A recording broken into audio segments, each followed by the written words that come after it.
the last video you have seen the dispensing of drug distribution in the inpatient department. Here is the dispensing of drug to the ambulatory patients or the outpatients.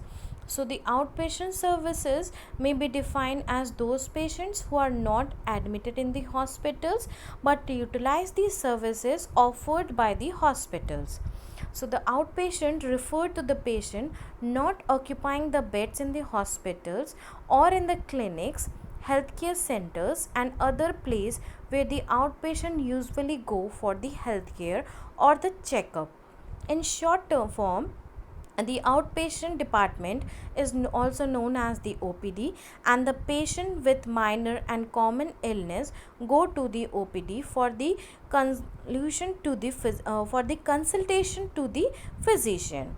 After examining the patient, if the physician feels that there is a need or not of admitting the patient to the hospital, so if the patient is not critical and does not require a admission, the physician will just diagnose the patient and give the prescription and leave and tell the patient to take rest at home.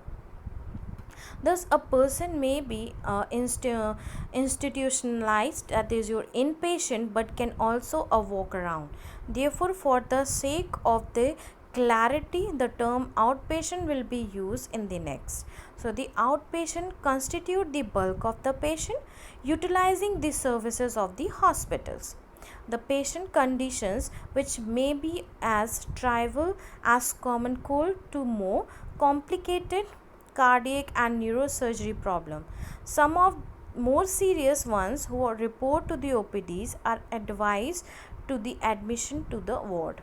Some of the more serious ones who report to individuals need only diagnostic services, with others, particularly the elderly, pregnant ladies and children, come for a routine checkup.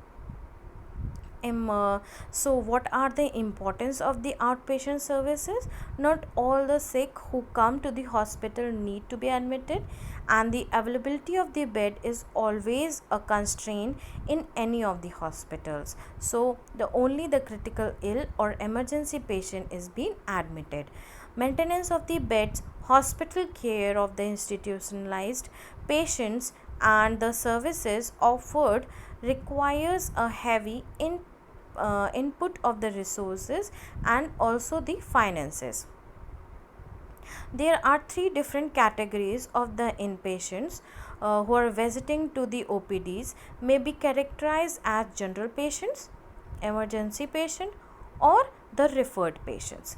General patients is the who reports the OPD for the treatment of his conditions which is not of a critical nature requiring a emergency treatment and is not referred to the hospital. Okay, and the emergency patients are a person given emergency or accidental care for the conditions which requires a immediate medical attention.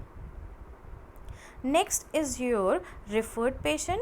He is a referred directly to outpatients department by his attending medical dental practitioners for specific treatment other than the emergency department. Next is your drug distribution or dispensing system in the outpatient. The drug distribution system in the hospital may be divided into three parts, we can say, for the outpatient. First is the drug distribution to the outpatient, drug distribution to the inpatient, and drugs supplied to the operation theaters, outpatient clinics, x-rays, emergency, etc. Here is being shown a typical layout of the outpatient dispensing.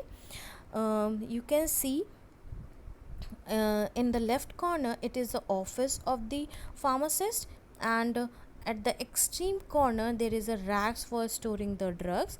Above that there is a refrigeration portion, and next to the dispensary there is a sitting arrangement for the patient just in front of the pharmacy, and there will be a windows for dispensing the drug. Considering the fact that the majority of the patients coming to the hospitals are treated at the outpatient clinics, and that each patient is usually accompanied by at least one attendant, it is desirable to have a separate independent outpatient pharmacy. Where such an arrangement is not possible, there should be at least be separate window for dispensing to outpatient and inpatient.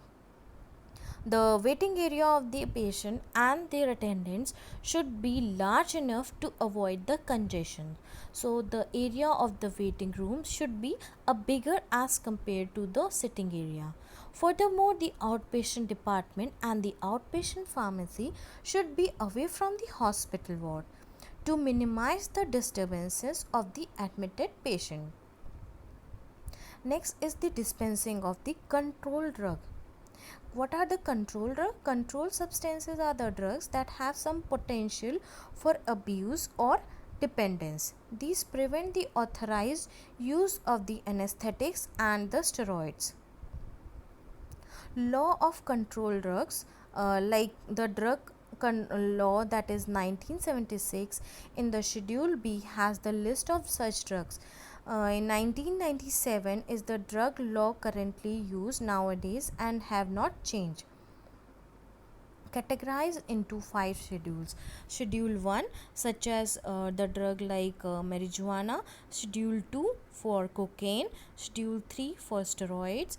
4 for Valium, and Schedule 5 for the opium. Hospital control procedure is very important, so it will assign of the responsibility of the control. To check the control is joint responsibility of the administration, pharmacist and the nurses. It also take care of the administrative head for the proper safeguarding and handling of the controlled drug. Pharmacist in chief to for the purchase, storage, accountability and proper dispensing of the controlled drug. Next is the head nurse, which is responsible for the proper storage.